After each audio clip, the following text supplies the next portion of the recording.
بسم الله الرحمن الرحیم. زما تاسو ته دا گزارش دی کوم چې زمونږ په کورونو کې خویندې میندې ناستې وي هغوی ته خاص طور زما دا گزارش دی یا دا درخواست دی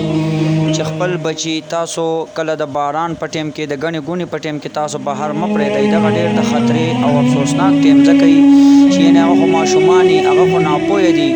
زما خویندو میندو تاسو خو پوهیږئ کم چې زموږ وروڼه بیګان دي هغوی ته دا خواست دی زما چې خپلو بچو سره یا خو هم بار راځي چې بار ورسره نشي راتلی هغوی دې دا مهرباني کوي چې خپل بچي دي یعنې په کورونو کې دننه اوسئ. نن چې زموږ د کوم ورور دا زوی کم ماشوم چې دی که نه دا اوبه وړی دی د ده په کور کې به نن څومره وویلی څومره